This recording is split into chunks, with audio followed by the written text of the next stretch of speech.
ஆகிய 3 விழாக்களை ஒன்றிணைந்து சிறந்த முறையில் இந்த திருமண பிரச்சாரம் இன்றைய தினம் மாவட்ட இலக்கிய அணி சார்பாக நடைபெற்றுக் கொண்டிருக்கக்கூடிய இந்த கூட்டத்திற்கு தலைமையேற்றிருக்கக்கூடிய நகர கழகத்தினுடைய செயலாளர் வீரா கணேசன் அவர்களை, முன்னிலை பொறுப்பினை ஏற்றிருக்கக்கூடிய நகர கழகத்தினுடைய நிர்வாகிகள், நகர கழகத்தினுடைய அவைத்தலைவர் அண்ணன் முருகையன் அவர்களை, துணை செயலாளர்கள் வெங்கடேசன் அவர்களே, துரை நடராஜன் அவர்களே, வளர்மதி மணிவண்ணன் அவர்களே, மகேஸ்வரி கலைச்செல்வன் அவர்களே,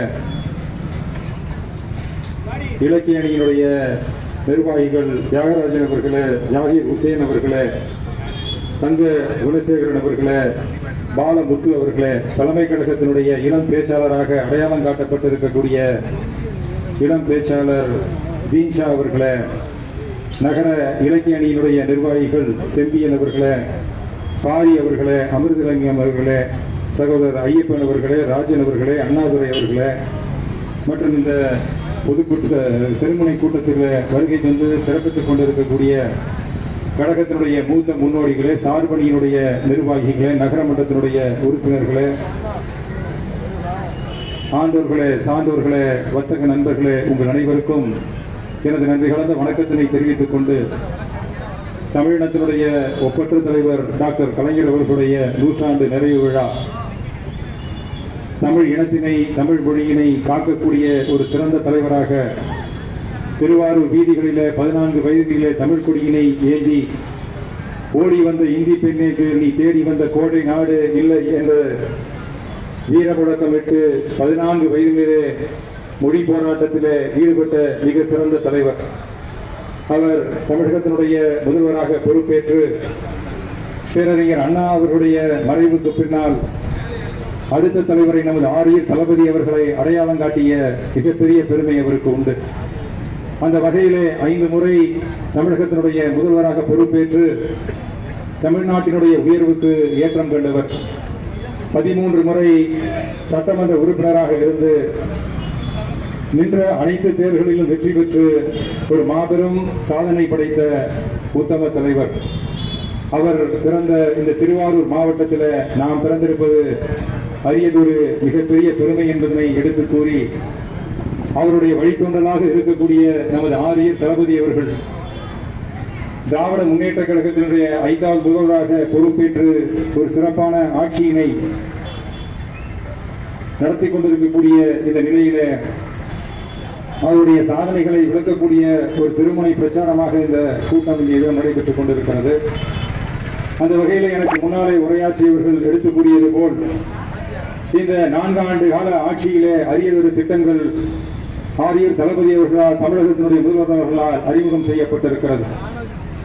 புதுமை திட்டம் ஒரு சிறப்பான திட்டம். மாதம் 1000 ரூபாய் பெண்களுக்கு உரிமை தொகையாக வழங்கக்கூடிய ஒரு சிறப்பான திட்டத்தினை ஆரியர் தளபதி அவர்கள் வழங்கியிருக்கிறார். அதோடு மட்டுமல்லாமல் விடியல் பயணம், இலவசமாக பெண்களுக்கு பஸ் பயணம். அந்த வகையிலே மாணவ சமுதாயம் மேம்பட வேண்டும் என்பதற்காக புதுமை பெண் திட்டத்தினை தொடர்ந்து தமிழ் புதுமை திட்டம் போன்ற பல்வேறு திட்டங்களை அறிவித்து காலை சிற்றுண்டி திட்டம் அரியதொரு திட்டமாக மன்னார்குடி நகராட்சியில ஏறத்தாழ 1000க்கும் மேற்பட்ட மாணவர்கள் காலையில இலவசமாக சிற்றுண்டி வழங்கக்கூடிய ஒரு சிறப்பான திட்டம் அனைத்து நகரங்களிலும் ஊராட்சிகளிலும் அறிமுகம் செய்து மாணவர்கள் பலன்படக்கூடிய வகையிலே இந்த திட்டம் அறிமுகம் செய்யப்பட்டிருக்கிறது. நான் முதல்வர் திட்டம் என்பது மாணவர்களுடைய தகுதியினை, திறமையினை மேம்படுத்தக்கூடிய ஒரு சிறப்பான திட்டம். இல்லம் தேடி கல்வி என்ற ஒரு சிறப்பான திட்டம் கொரோனா காலகட்டத்தில் மாணவர்களுடைய இளைஞர்களை போக்கக்கூடிய ஒரு சிறப்பான திட்டமாக அறிமுகம் செய்யப்பட்டிருக்கிறது. அண்மையிலே நிதிநிலை அறிக்கையிலே மாணவர்களுக்கு 20 லட்சம் மளிகை கணினி வழங்கக்கூடிய ஒரு சிறப்பான திட்டத்தினை, புதுமை பெண் திட்டம், தமிழ் புதுவர் திட்டம், 3ஆம் பாலினத்திற்கு அறிமுகம் செய்யக்கூடிய அரியதொரு சிறப்பான திட்டத்தினை நமது தமிழக முதல்வர் அவர்கள் அறிவித்திருக்கிறார்கள். இப்படி அனைத்து தரப்பு மக்களும், வர்த்தகர்கள், விவசாயிகள், பொதுமக்கள், தொழிலாளர்கள், விவசாயிகள் அனைவரும் பயன்படக்கூடிய பல்வேறு திட்டங்கள் இந்த நிதிநிலை அறிக்கையிலே அறிவிக்கப்பட்டிருக்கிறது. அந்த வகையிலே ஒரு சிறப்பான ஆட்சியினை நமது ஆரியர் தளபதி அவர்கள் நடத்தி கொண்டிருக்கிறார்கள். அவருடைய அறிவிப்பின் அடிப்படையில மன்னார்குடி மிகுகிறது என்று சொல்லக்கூடிய அளவில மன்னார்குடி நகராட்சியில ஏறத்தாழ இந்த தொகுதியிலே 700 கோடிக்கு திட்டங்கள் அறிவிக்கப்பட்டு மக்களுடைய மேம்பாட்டிற்காக இந்த திட்டங்கள் பயன்பாட்டில் இருந்து வருகிறது என்பது மகிழ்ச்சி தரக்கூடிய ஒரு செய்தியாகும்.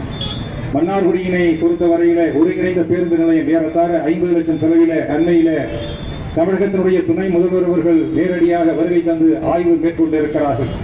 அதோடு மட்டுமல்லாமல் பாதாள சாக்கடை திட்டம் ஏறத்தாழ 250 கோடிக்கு நடைமுறைப்படுத்தப்பட்டு முதல் கட்டமாக இந்த ஆண்டு இறுதியில அது நடைமுறைக்கு வர இருக்கிறது. அதோடு மட்டுமல்லாமல் நீண்டகால் மக்களுடைய கோரிக்கையாக இருந்த புதுப்பாலம் 7 கோடி செலவில, கத்தநாதபுர பாலம் 3 கோடி செலவில, இப்படி குளங்கள் மேம்பாடு, பூங்காக்கள் மேம்பாடு என்று மன்னார்குடி நகரம் திராவிட முன்னேற்ற கழகத்தினுடைய ஆட்சியில நின்றுகிறது என்றால் அது மிகையாகாது. அந்த வகையிலே தொடர்ந்து இந்த ஆட்சிக்கு பொதுமக்கள், தொடர்ந்து வர்த்தகர்கள் எல்லாம் ஆதரவு தர வேண்டும் என்ற அந்த உயர்ந்த நோக்கத்தோடு தான் நாம் இன்று தினம் இந்த திருமுனை பிரச்சார கூட்டத்தினை நடத்தி கொண்டிருக்கிறோம்.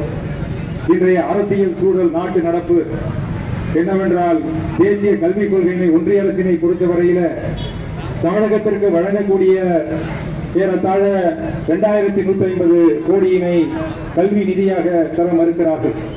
அதற்கு அவங்க வைக்கக்கூடிய நிபந்தனை, தேசிய கல்விக் கொள்கையினை நாம் ஏற்க வேண்டும், மும்மொழி கொள்கையினை நாம் ஏற்க வேண்டும் என்ற நிபந்தனையை ஒன்றிய அரசு தற்போது வைத்திருக்கிறது.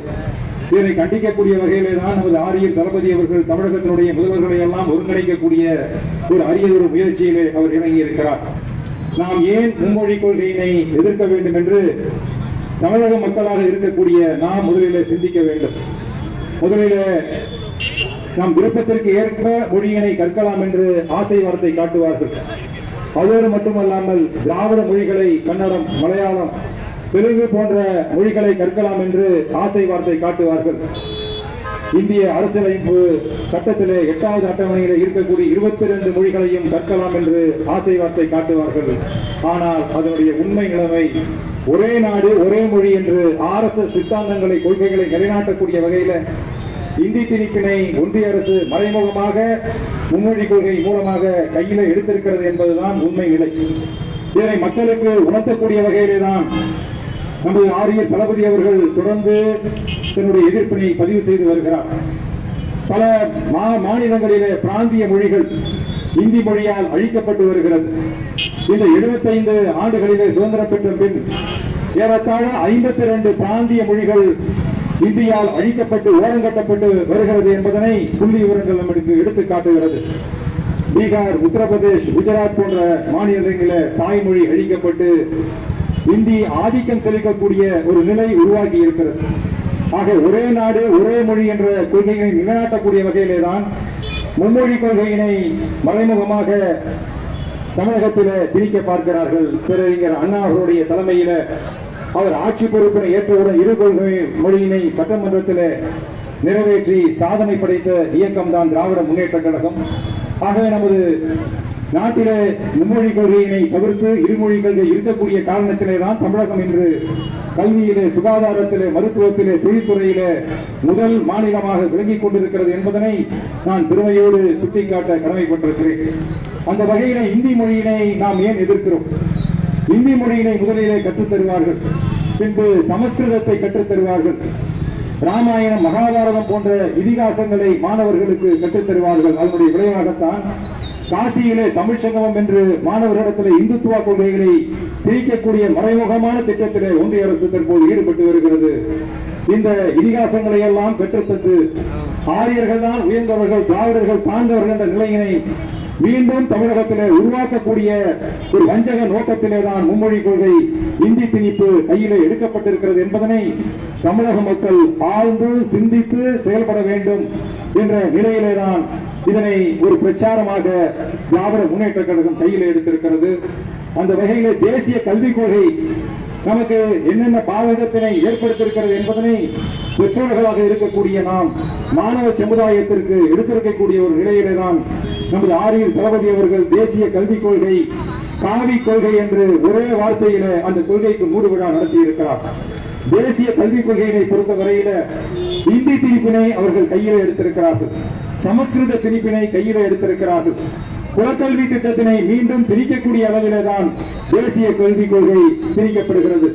அதோடு மட்டுமல்லாமல் சமூக நீதியினை நிலைநாட்டக்கூடிய வகையில இடஒதுக்கீடு பல ஆண்டு காலமாக தமிழகத்தில் இருக்கக்கூடிய அந்த நிலைமையினை மாற்றக்கூடிய வகையில தேசிய கல்விக் கொள்கை வடிவமைக்கப்பட்டிருக்கிறது. அதோடு மட்டுமல்லாமல் கலைக்கல்லூரிகளுக்கு பொதுத் தேர்வு நீட் தேர்விலே தொடர்ந்து மாணவர்களை தற்கொலை செய்யக்கூடிய தமிழகத்தினை தற்கொலை மண்டலமாக நீட் தேர்வு தொடர்ந்து மாற்றி வருகிறது. அதே நிலைமை தேசிய கல்விக் கொள்கை அறிமுகம் செய்யப்பட்டால் கலை கல்லூரிகளிலே இது போன்ற பொதுத் தேர்வுகளை கொண்டு வந்து மாணவர்களுடைய தற்கொலை தூண்டக்கூடிய ஒரு கொள்கையாக அது இருக்கும் என்பதற்காகத்தான் நாம் அந்த கொள்கையினை கடுமையாக எதிர்த்து வருகிறோம். அதோடு மட்டுமல்லாமல் இந்த நுழைவுத் தேர்வு நீட் தேர்வு போன்ற இந்த நுழைவுத் தேர்வுகளை அறிமுகம் செய்தால் மாணவர்கள் இடைநிற்றல் அது அதிகப்படுத்தும் என்ற நிலையில தொடர்ந்து தேசிய கல்விக் கொள்கைகளை திராவிட முன்னேற்ற கழகம் தான் அதில் கையில் எடுத்திருக்கிறது. அதனை இந்திய அளவில் எடுத்துச் செல்லக்கூடிய வகையிலே தான் நமது தமிழக முதல்வர் அவர்கள் 7 மாநில முதல்வர்களை ஒருங்கிணைக்கக்கூடிய ஒரு குழுவினை அமைத்து நமது தொழில்துறை அமைச்சர் அவர்களுடைய தலைமையில MP அவர்கள் நேரடியாக சென்று ஒடிசா மாநிலத்தினுடைய முன்னாள் முதல்வர் அவர்களை சந்தித்து அவருடைய ஆதரவினை திரட்டி இருக்கிறார்கள். ஆக மிகப்பெரிய ஒரு கூட்டத்தினை வரக்கூடிய 22ஆம் தேதி நமது திராவிட முன்னேற்ற கழகத்தினுடைய சார்பிலே நடக்க இருக்கிறோம். அந்த எதிர்ப்பலையினை நாம் வரக்கூடிய சட்டமன்ற தேர்தலில் ஓட்டுகளாக மாற்ற வேண்டும் என்ற நிலையினை உருவாக்கினால்தான் ஒன்றிய அரசினுடைய இந்த வஞ்ச போக்குக்கு நாம் கேள்வி கேட்க முடியும். ஆகவே அந்த நிலையில இந்த 26ஆம் சட்டமன்ற தேர்தல் நம்முடைய எதிர்காலத்தினை நிர்ணயம் செய்யக்கூடிய தேர்தல். 1965ஆம் ஆண்டு இந்திய எதிர்ப்பு போராட்டம் தான் தமிழகத்தினுடைய ஆட்சிக்கு அடித்தளம் அமைத்தது. ஆக மீண்டும் ஒரு இந்திய எதிர்ப்பு போராட்டம் தமிழகத்திலே உருவாக்கத்திற்கு ஒன்றிய அரசு அடித்தளம் அமைத்திருக்கிறது. மீண்டும் தேசிய கல்விக் கொள்கையும் மும்மொழி கொள்கையும் ஒரு இந்திய எதிர்ப்பு போராட்டத்தினை ஊக்குவிக்கக்கூடிய வகையில ஒன்றிய அரசு செயல்பட்டுக் கொண்டிருக்கிறது. அதற்கு தமிழக மக்கள் எல்லாம் ஒன்று கூடி அவர்களுக்கு பாடம் புகுத்த வேண்டும் என்பதை எடுத்து கூறி நமது ஆரியர் தளபதி அவர்கள் தமிழகத்தினுடைய முதல்வராக பொறுப்பேற்று நம்பர் 1 CM நம்பர் 1 தமிழ்நாடு என்ற உயர்ந்த பொறுப்பினை எடுத்திருக்கிறார். இந்தியா டுடே நாளிதழ் அதனை பாராட்டி அவருக்கு மிகப்பெரிய ஒரு சிறந்த பட்டயத்தினை வழங்கி இருக்கிறது. அந்த வகையில அந்த பெருமை நிலைநாட்டக்கூடிய வகையில மன்னார்குடி தொடர்ந்து மின்ன வேண்டும் என்றால், தமிழகத்திலே தமிழ் இனம் தமிழ் மொழி காக்கப்பட வேண்டும் என்றால் திராவிட முன்னேற்ற கழகத்தினுடைய ஆட்சி மீண்டும் தொடங்க வேண்டும். 2026ஆம் ஆண்டு சட்டமன்ற தேர்தலில் இங்கு இருக்கக்கூடிய மக்கள் அனைவரும் திராவிட முன்னேற்ற கழக கூட்டணி ஆட்சிக்கு ஆதரவு தாருங்கள் தாருங்கள் என்று எடுத்துக் கூறி வாய்ப்புக்கு நன்றி கூறி விடைபெறுகின்றேன். நன்றி, வணக்கம்.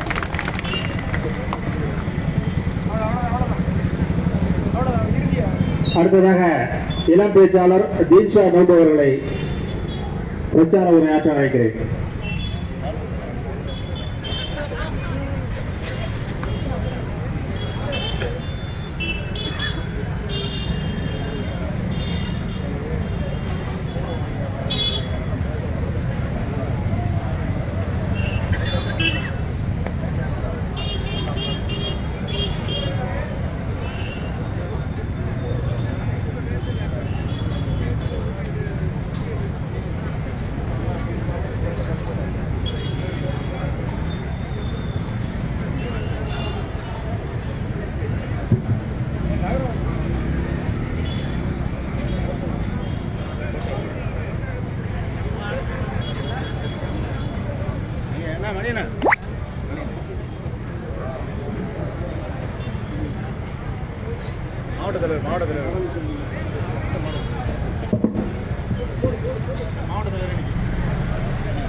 முக்கணியே முப்பாழை மூவாத முத்தமிழே சொக்கனது மாநகரே சூழ்ந்த சொற்போரே இத்தரையை சூரியனே எங்கள் உயிரமுதே எம்மொழிக்கும் மூத்தவளே எம்மொழிக்கும் மூத்தவளே தாயே என் தமிழே உன்னை வாழ்த்து.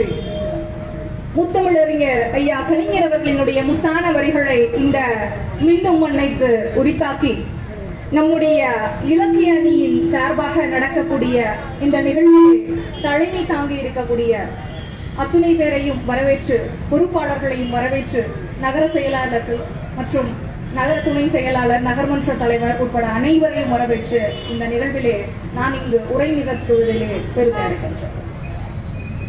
அதாவது நம்முடைய முத்தான முதல்வர் அவர்களினுடைய பிறந்த நாள் நிகழ்வாகவும் நம்முடைய முத்தமிழறிஞர் கலைஞர் அவர்களுடைய நூற்றாண்டினுடைய நிறைவு நிகழ்வாகவும் இந்த நிகழ்வை நாம் இங்கு நடத்தி கொண்டிருக்கிறோம். ஐயா முத்தமிழறிஞர் கலைஞர் அவர்கள் நவீன தமிழ்நாட்டினுடைய சிற்பி என்று அழகாக சொல்லுகிறார். ஒரு சிற்பி என்று நாம் யாரை சொல்லுவோம்? ஒவ்வொரு விஷயத்தையும் அழகாக ஒரு கல்ல பாறை எடுத்து அழகா சிற்பமா செதுக்கி அதுக்கு ஒரு உருவத்தை கொடுத்து உருவாக்குறாங்க இல்லையா? அப்படி நம்முடைய தமிழ்நாட்டை அத்துணை சிறப்பாக ஒவ்வொரு விஷயத்திலும் ஒவ்வொரு துறை சார்ந்தும் சிந்தித்து சிந்தித்து செதுக்கிய தலைவர் தான் நம்முடைய முத்தமிழறிஞர் கலைஞர். இன்றைக்கு நம்முடைய தமிழ்நாட்டிலே தகவல் தொழில்நுட்ப துறையை சார்ந்து நம்முடைய மண்ணினுடைய அமைச்சர் இருக்கிறார். அவர் இருக்கக்கூடிய அந்த துறை சார்ந்தாக இருக்கட்டும், தகவல் தொழில்நுட்ப துறை என்பது இன்றைக்கு நம்முடைய தமிழகத்தில் இருக்கக்கூடிய இளைஞர்கள் தான் உலக அளவிலே தலை சிறந்து விளங்கக்கூடிய இளைஞர்களாக இருக்கிறார். அதற்கு முதலாக உதவிட்டவர் யார் என்று சொன்னால் நம்முடைய முத்தமிழறிஞர் கலைஞர் அவர்கள் தான். இன்னைக்கு சென்னையில ரொம்ப ஃபேமஸா ரொம்ப பெரிய இன்ஸ்டிடியூட்டா இருக்கக்கூடிய டைட்டில் பார்க் இருக்கு இல்லையா? அத முதல்ல நம்மளுடைய தமிழ்நாட்டுக்கு, அதுவும் இந்தியாவிலே தகவல் தொழில்நுட்பத்துறை அப்படின்னு ஒரு வர்றதுக்கு முன்னாடி முதல்ல நம்மள தமிழகத்துக்கு கொண்டு வந்தவர் தான் நம்முடைய முத்தமிழறிஞர் கலைஞர். இன்றைக்கு நம்முடைய பிள்ளைகள் எல்லாம் படிச்சுட்டு இன்னைக்கு ஐடில ரொம்ப பெரிய ப்ரொஃபஷனேட்டா இருக்காங்க. இன்னைக்கு உலக அளவுல பாத்தீங்கன்னு சொன்னா இந்தியா அப்படின்னா முதல்ல நினைவுக்கு வர்றது நம்முடைய தமிழ்நாடு தான். ஏன்னா நம்மளுடைய பிள்ளைகள் தான் மிகப்பெரிய ஆராய்ச்சியாளர்களாக, அது அமெரிக்காக இருக்கட்டும், லண்டனா இருக்கட்டும், எல்லா அயலக நாட்டிலையும் அதிகபட்சமாக இருக்கக்கூடியவர்கள் நம்முடைய பிள்ளைகள் தான். ஏன்னு சொன்னா இன்னைக்கு தகவல் தொழில்நுட்பம் அந்த அளவுக்கு வளர்ந்துருக்கு. அதற்கு அடித்தளமிட்டவர் யாருன்னா நம்முடைய முத்தமிழறிஞர் கலைஞர் அவர்கள் தான். இன்னைக்கு பெண்கள் எல்லாம் ஆணுக்கு பெண் இளைப்பிள்ளைன்னு சொல்லுவாங்க. தொட்டிலே ஆட்டும் கை தொல்லுலகையும் ஆளும் கை நம்முடைய கவிஞர்கள் சொல்லி இருக்கிறாங்க. அதற்கு இணங்க இன்னைக்கு நம்மளுடைய அரசு திராவிட மாடல் அரசு பெண்களுக்கான மாண்புமை அரசாக செயல்பட்டுக் கொண்டிருக்கிறார். அதற்கு முத்தான திட்டத்தை நம்முடைய கலைஞர் அன்னைக்கே கொண்டு வந்திருக்காரு. என்ன திட்டம்? மகளிர் மன்றம். இன்னைக்கு கூட நம்முடைய முதலமைச்சர் அவங்க மகளிர் சுய உதவி குழுக்கு பல திட்டங்களை பல தொகையை இன்னைக்கு அள்ளி கொடுத்திருக்கிறாங்க. ஏன்னு சொன்னா பெண்கள் சுய உதவி குழுவின் மூலமாக அவங்களுடைய சொந்த காலில் நிக்கணும், அவங்க குடும்பத்தை அவங்களே பார்த்துக்கக்கூடியவர்களாக வளர வேண்டும் சொல்லி அன்னைக்கு மகளிர் சுய உதவி குழுவை கொண்டு வந்தாங்க. இன்னைக்கு ஒவ்வொரு பெண்மணிகளும் இன்னைக்கு நம்ம Facebook, Twitter, Insta எல்லாத்துலயும் பார்த்தோம்னு சொன்னா ஒரு ப்ராடக்ட் செஞ்சு விற்கிறாங்க இல்லையா? அது சாதாரண பேக்கரி ப்ராடக்டா இருக்கட்டும், இல்ல அவங்கள கையில நெஞ்சு விற்கக்கூடிய பொருட்களாக இருக்கட்டும், என்ன விதமான பொருட்களாக இருக்கட்டும், அவங்க சுய உதவி குழுவின் மூலமாக அவங்க பெற்ற தொகையின் மூலமாக தங்களை தாங்களே நிலைநாட்டிக் கொள்வதற்கு மிகப்பெரிய உதவியா இருக்கிறது எது? மகளிர் சுய உதவி குழு. இன்னைக்கு முத்தமிழறிஞர் கலைஞரையா கொண்டு வந்த திட்டத்தை இன்னைக்கு நம்மளுடைய மாண்புமை முதலமைச்சர் அவர்கள் மேலும் மேலும் மெருகேற்றி மாபெரும் திட்டமாக கொண்டு வந்துட்டு இருக்காங்க. தமிழகத்தினுடைய மாபெரும் சக்தியாக பெண்களை உருவாக்கிட்டு இருக்காங்க. அன்னைக்கு அழகா ஒரு கவிதை சொல்லுவாங்க. என்ன அப்படின்னா, அன்றைக்கு இருந்த நடைமுறை, அதாவது நம்மளுடைய பெரியார் அவர்கள் கூட அழகா சொல்லுவாங்க, நம்மளுடைய குடும்பத்துல எல்லாம் ஆண் பிள்ளைகளுக்கு சற்று உரிமை என்பது அதிகமாவே இருக்கும். ஆமா தானே? ஆமா இல்லையா? இருந்துச்சு. ஆனா இன்னைக்கு அப்படி இல்லை. இன்னைக்கு எல்லாருமே சரிநிகர் சமமா இருக்கும். ஆமா தானே? ஒத்துக்கங்க. நீங்க தான் என்கரேஜ் பண்ணணும். இங்க நிறைய ஆண்கள் தான் இருக்கிறீங்க. ஏன்னா இன்னைக்கு நம்ம ஈக்குவல் ஜெனரேஷனா இருக்கோம் எல்லாத்துலயுமே. சோ அன்னைக்கு அழகான ஒரு கவிதை சொல்றாங்க. என்ன அப்படின்னா, ஆண் பிள்ளை என்றால் அள்ளிப்பால் தருகிறார்கள், பெண் பிள்ளை என்றால் கள்ளிப்பால் தருகிறார்கள்.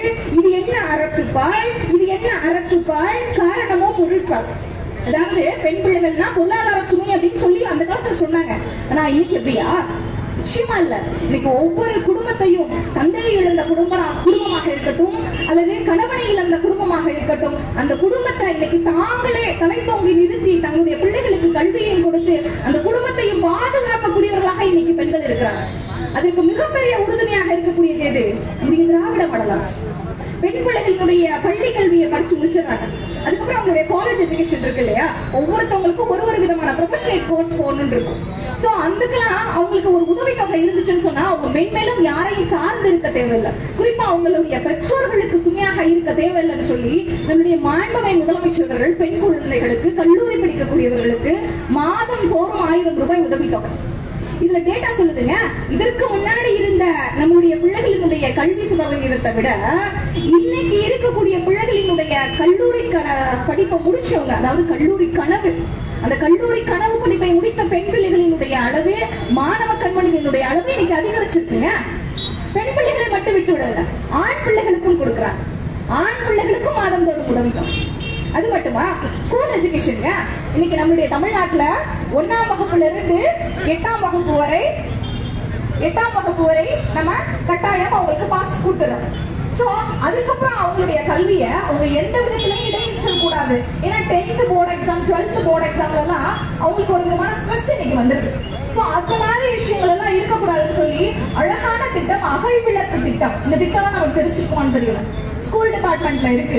ஏன்னா அந்த பிள்ளைங்க ஸ்ட்ரெஸ் ஆகி அவங்களுடைய ஸ்கூல் அவுட் ஆகிடக்கூடாதுன்னு சொல்லி அவங்கள கவனிச்சு அவங்களுடைய எக்ஸாம்ஸை முடிச்சு நல்ல விதமா ஸ்கூல் எஜுகேஷனை முடிக்கிறதுக்கு அகல் விளக்கு திட்டம் கொண்டு வந்திருக்காங்க. அதே பிள்ளைங்க மதிய உணவு திட்டத்தை நல்ல சத்தான உணவு பெற்று பள்ளியை முடிக்கிறாங்க. அந்த பிள்ளைங்களுக்கு மதிய உணவு திட்டம் மட்டும் போடாது, நம்மளுடைய ஏழை வீட்டு பிள்ளைகள் காலை சிற்றுண்டிய உணவை உண்ணாம கூட ஸ்கூலுக்கு வராங்கன்னு சொல்லி தெரிஞ்சுட்டு அந்த பிள்ளைங்களுக்கு காலை உணவு திட்டத்தை கொண்டு வந்தவர் தான், அதுவும் சத்தான முறையில கொண்டு வந்த சரிவிகித உணவு முறையை கொண்டு வந்தது தான் நம்மளுடைய மாண்புமிகு முதலமைச்சர். ஏன்னா நம்ம சயின்டிபிக்கா பார்த்தோம் அப்படின்னு சொன்னா காலையில சாப்பிடக்கூடிய உணவுன்றது ரொம்ப முக்கியமான விஷயம். ஏன்னா நம்மளுடைய இரவுல இருந்து காலையில பார்த்துட்டோம்னா ஒரு குறிப்பிட்ட நேரமாக ஒரு 8 மணி நேரம் இடைவெளி இருக்கு.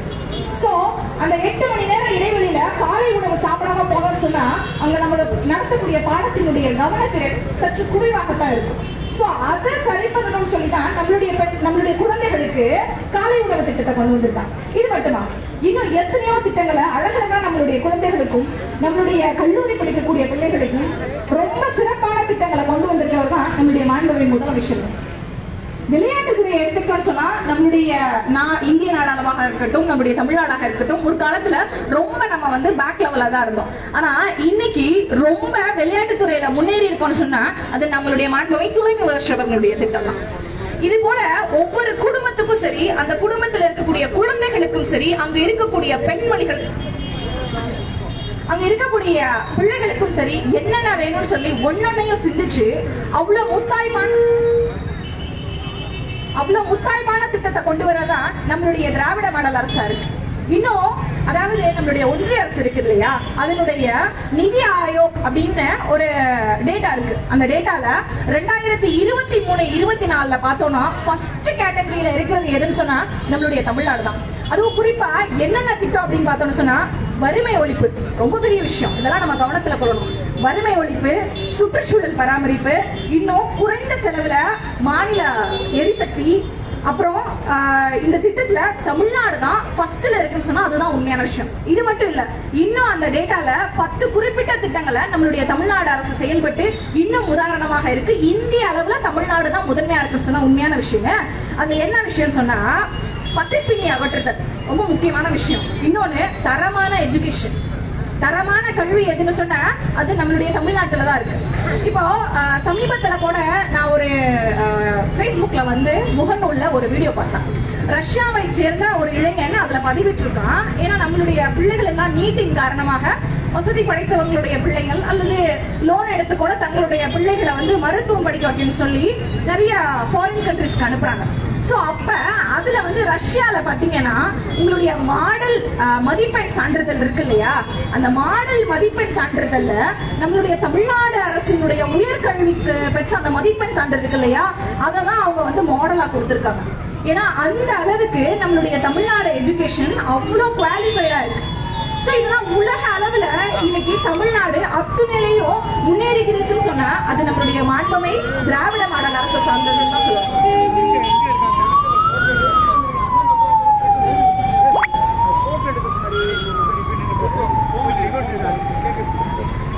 இதோட மட்டும் இல்லைங்க, ஸ்கூல்ல பிள்ளைங்களுக்கு சத்தான உணவு கொடுக்கிறோம், அவங்கள காலேஜ் போக வைக்கிறோம். காலேஜ்ல படிக்கும் போது அவங்களோட ஸ்கில் டெவலப்மெண்ட்டுக்காக நம்மளுடைய நான் முதல்வன் திட்டமாக அயல்நாடு சென்று படிக்கக்கூடிய கனவாக இருந்த பல பெண் பிள்ளைகள், பல பிள்ளைகள், மாணவர்கள் இன்னைக்கு அயல்நாடு சென்று போய் படிக்கிறாங்க. அதோட மட்டும் இல்லாம வேலைக்கு போற மகளிருக்கு தங்குறதுக்கு ஒரு பாதுகாப்பான இடம் வேணும் இல்லையா, அதற்காக தோழி விடுதி. இது போல ஒவ்வொரு விஷயங்களையும் சிந்திச்சு கொண்டு வந்திருக்கிறது எதுன்னு சொன்னா நம்மளுடைய திராவிட மாடல் அரசு. நிச்சயமா ஒரு குடும்பத்துல ஒரு பெண் கல்வி கற்றா அப்படின்னு சொன்னா அவருடைய குடும்பமே கல்வி கற்ற மாதிரி, அவருடைய சமூகம் கல்வி பெறுது. அவருடைய ஊர் கல்வி பெறுது, அவருடைய மாவட்டம் கல்வி பெறுது, அவருடைய மாநிலம் கல்வி பெறுது. ஆமாங்க, ஒரு பெண் முன்னேற்றம் என்பது அந்த ஒரு நாட்டினுடைய முன்னேற்றத்திற்கு முன்னுதாரணமாக இருக்கக்கூடியது. அப்படிப்பட்ட விஷயத்தை தேர்ந்து தேர்ந்து சிந்திச்சு ஒரு விஷயமா நம்மளுடைய திராவிட மாடல் அரசு செஞ்சுட்டு இருக்கு. நம்மளுடைய குடும்பங்கள் முதலாக நன்முறையில இருந்துச்சுன்னு சொன்னாதான் நம்மளுடைய சமுதாயம் நன்முறையில இருக்கும். அப்படி ஒவ்வொரு குடும்பத்துக்கும் என்னென்ன தேவை இருக்கு, அவங்களுக்கான அடிப்படை விஷயம் என்ன இருக்கு, அவங்களுக்கு அடிப்படை சுகாதாரமாக இருக்கட்டும், இலவச மருத்துவமாக இருக்கட்டும், இல்லம் தேடி மருத்துவமாக இருக்கட்டும், இன்னைக்கு டயாபெட்டிக் பேஷண்ட்ஸ் நிறைய பேர் இருக்காங்க, அவங்களுக்கு தேவையான விஷயமா இருக்கட்டும், ஒன்னொன்னையும் பார்த்து சிந்திச்சு நம்மளுடைய அரசு செஞ்சு கொண்டு இருக்குது. அரசினுடைய ஆணைக்கிணைய நம்மளுடைய கழகத்தை சார்ந்தவர்களும் பொறுப்பாளர்களும் நம்மளுடைய மக்களும் ஒவ்வொரு திட்டத்தையும் முத்தாய்ப்பாக எடுத்து பயன்பெற்றுக் கொண்டிருக்கிறார்கள். அவர்கள் பயன்பெற்று நம்மளுடைய தமிழகமும் சிறந்து விளங்கி நம்முடைய மாண்புமிகு முதலமைச்சர்கள் மென்மேலும் நமக்கு எப்பொழுதும் முதல்வராக அமையக்கூடிய வாய்ப்பினை பெற வேண்டும், அவரை உருவாக்க வேண்டும். நம்முடைய தமிழ்நாட்டினுடைய முதல்வராக மீண்டும் நம்மளுடைய முதல்வராக உருவாக்கக்கூடிய கடமை நம்மிடமே இருக்கிறது. நிச்சயமாக நம்மளுடைய முதல்வர் அவர்களும் சரி, துணை முதல்வர் அவர்களும் சரி, நம்முடைய இந்த மின்னும் மண்ணையை எப்படி மிள வைக்கிறோமோ அதே போல நம்முடைய தமிழகத்தை மின்ன வைக்க வேண்டும் என்று கூறி இந்த நல்வாய்ப்பிற்கு நன்றி கூறி விடுகிறேன். நன்றி.